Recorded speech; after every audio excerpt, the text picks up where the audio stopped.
Chapter 3. An Important Paper. "Stop," said Annie. "We turn here, onto 5th Street, then onto Chestnut Street."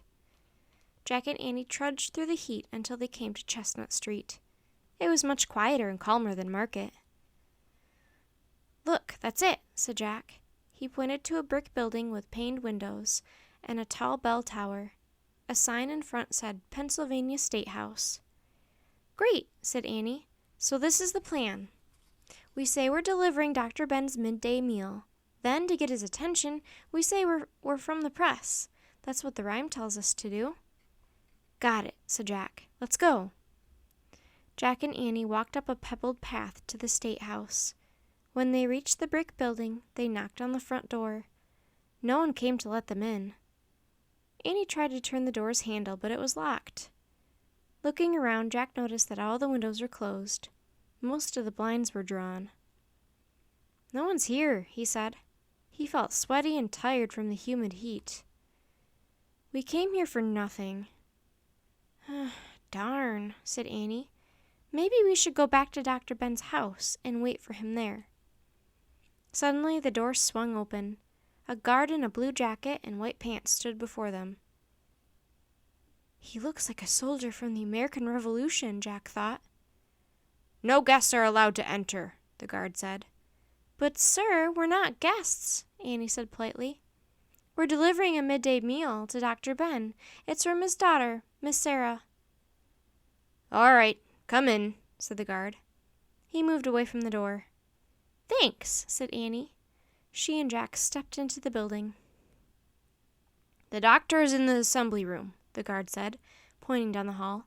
"Wait outside the room until they take a break." "Yes, sir," said Jack. Jack and Annie tiptoed down the dark, shadowy hallway. "Listen," said Annie. Loud voices were coming from a room ahead. The door was half open, so she and Jack peeked inside. "This must be the assembly room," whispered Jack. The large room had high ceilings and 2 fireplaces. The tall windows were framed by heavy drapes. Men sat at tables with green tablecloths. They wore long jackets and shirts with white ruffled collars. They had all their hair that came to their shoulders. At the front of the room, a white-haired man sat on a raised platform in a high-backed chair. He seemed to be in charge. Another man stood at a front table, hurriedly writing. Several men were talking. "Gentlemen, you are wrong." "No, you want to give too much power to the national government." "He is correct, but we have no Bill of Rights or freedom of speech. What about trial by jury?" The man in charge banged a gavel against the desk. "Order," he said. "Raise your hands if you wish to speak." "What's going on?" Annie whispered to Jack. "I'm not sure," Jack whispered back. "I'll check our book." He reached into his bag and pulled out their Pennsylvania book. He opened to the chapter about old Philadelphia. He turned the page. "Whoa," Jack whispered. He showed Annie a painting in the book. "Look, it's the same." Annie looked at the painting, then back at the men in the room.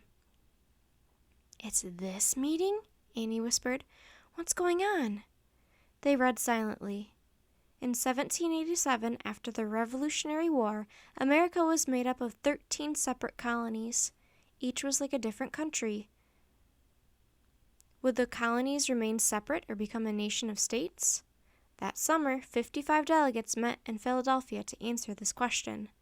James Madison took daily notes in the meetings. In the end, he wrote America's most important document. "Oh, man," thought Jack. He understood everything now. "Annie, I get it," she whispered. She repeated a line from Morgan's message.